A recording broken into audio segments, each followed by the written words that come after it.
नमस्कार छात्रों, कविताओं का खजाना इस YouTube चैनल में आप सभी का स्वागत है। तो देखिए, आज का जो वीडियो है कक्षा छठी के लिए है कहानी लेखन।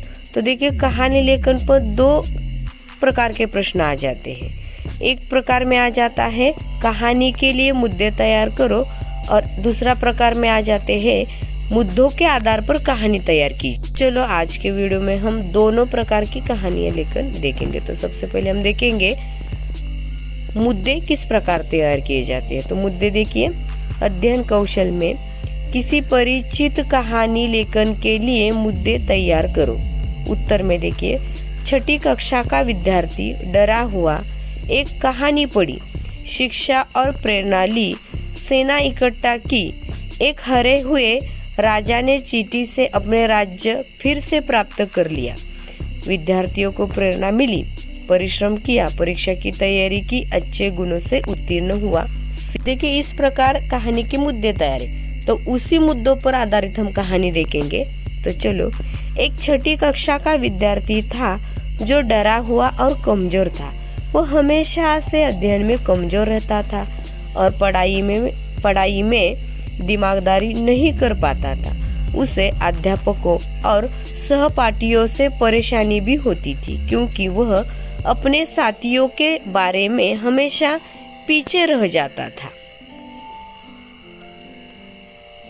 एक दिन विद्यार्थी ने अपनी कक्षा में एक कहानी पढ़ी। वह कहानी एक हारे हुए राजा के बारे में थी, जिसने अपने राज्य को खो दिया था। राजा ने एक चींटी से मिलने के बाद शिक्षा और प्रेरणा ली और अपना राज्य फिर से प्राप्त किया। यह कहानी विद्यार्थी को गहराई से प्रभावित कर गई। उसे लगा कि जैसे चींटी को शिक्षा और प्रेरणा से सहायता मिली, वैसे ही उसे भी प्रेरणा की आवश्यकता है। वह निश्चिंत होकर सोचने लगा कि अगर वह परिश्रम करेगा और पढ़ाई में मेहनत करेगा तो उसे भी सफलता मिल सकती है। इस प्रेरणादायक कहानी ने विद्यार्थी को एक नई दिशा दी। उसने अपनी पढ़ाई में पूरी मेहनत करना शुरू की और परीक्षा की तैयारी में लग गया। वह अपने घर में ज्यादा समय बिताने की बजाय पुस्तकों के साथ अधिक समय बिताने लगा। उसने अध्ययन समय तालिका बनाई, नियमित रूप से पढ़ाई की और अपने दिनचर्या को व्यवस्थित किया।